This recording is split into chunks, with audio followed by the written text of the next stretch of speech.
ماں کی گود سے، درس گاہ سے ہم، اور پھر ہماری بہن نے بھی کویسچن کر دیا تو وہ بالکل وہ گفتگو اسی طرف ہی چلی گئی ساری.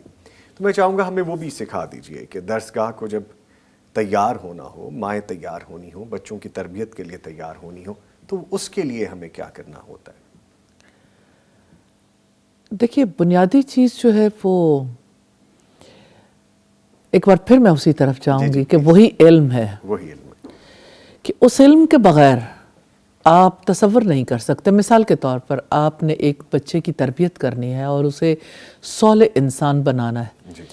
اب اس کی ایمانی تربیت بھی کرنی ہے، اس کی اخلاقی تربیت بھی کرنی ہے، اس کی معاشرتی تربیت بھی کرنی ہے، اس کی معاشی تربیت بھی کرنی ہے، اس کی جذباتی تربیت بھی کرنی ہے، اور ہر طرح سے بچے کو ہر اینگل سے تیار کرنے کے لیے اتنا نالج ہونا اور اتنا زیادہ ویل ایکوپڈ ہونا مدر کے لیے بہت زیادہ ضروری.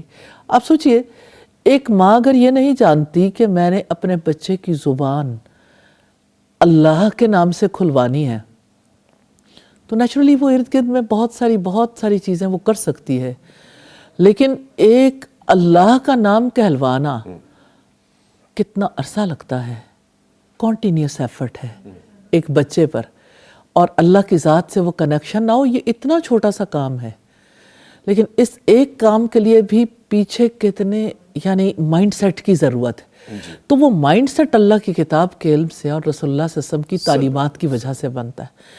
پھر یہ کہ آپ کسی بچے کی شخصیت کو ایک نوجوان کی شخصیت تک لے جانا چاہتے ہیں، یعنی اس کے اندر جو چینجز لانا چاہتے ہیں، تو اس کے لیے آپ کے سامنے نقشہ واضح ہونا چاہیے، اور اس کے لیے رول ماڈلز کی زندگی، کیونکہ آپ سٹوریز کے تھرو بچے کو متاثر کرتے ہیں، بچہ انسپائر ہوتا ہے، اس کے لیے پرسنالٹیز ہوتی ہیں. بچپن میں جب عبداللہ ابن عباس بچے تھے، 5 برس کے تھے، اور جب وہ رسول اللہ صلی اللہ علیہ وسلم کی رات کی مصروفیات دیکھنے کے لیے اجازت لے کے اپنی خالہ کے گھر، رسول اللہ کی زوجہ مطہرہ ان کی خالہ تھیں، وہاں جا کے سوئے.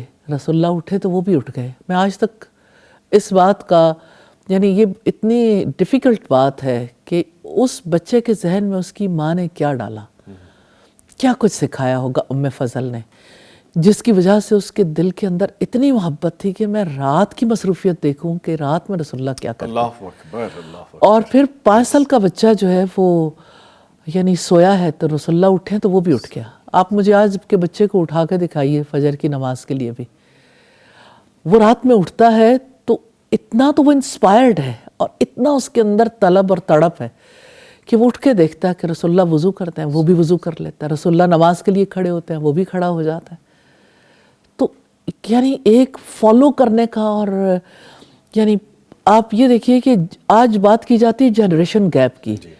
ہر بچہ کہتا ہے کہ میرے اور آپ کے تو سوچ میں، زمانے میں ہی بہت فرق ہے.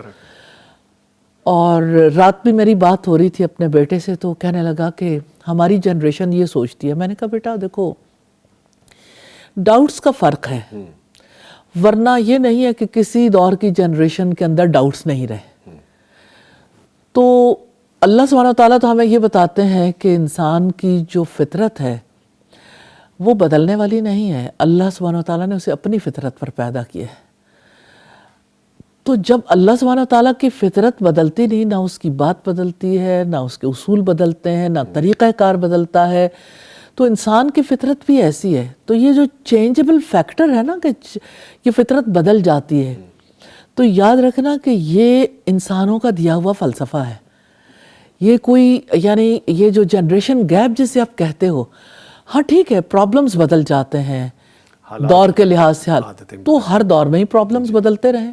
اپنے اپنے دور کے لحاظ سے ہر کوئی پرابلمز کو فیس کرتا ہے. ہاں آپ کو یہ دیکھنا ہے کہ آپ نے پرابلم اورینٹڈ ہونا ہے یا سولوشن اورینٹڈ.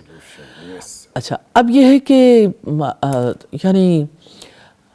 آپ اگر بچے کو ٹرینڈ کرنا چاہتے ہیں کسی بھی ایج کے لحاظ سے، تو جو وقت کے پرابلمز ہیں جس کی وجہ سے بچوں پر جو اثرات آ رہے ہیں، مثال کے طور پر پوری رات جاگنا اور اسکرین ٹائم زیادہ دینا اور ماحول سے بیگانہ رہنا، یعنی آپ ایک بچے کو دیکھیں کہ جو بت بنا ہوا ہے اسے نہیں پتا کہ میں کہاں بیٹھا ہوں، کہاں میں کھڑا ہوں، باہر ہے سڑک پر بھی کوئی چل رہا ہے یا جا رہا ہے، ایون گاڑی میں بیٹھا ہے تو اس کی فل اٹینشن کسی طرف نہیں ہے، وہ بٹا ہوا ہے. تو ایسے بٹے ہوئے انسان کو بہت جلد ڈپریشن ہو جاتا ہے.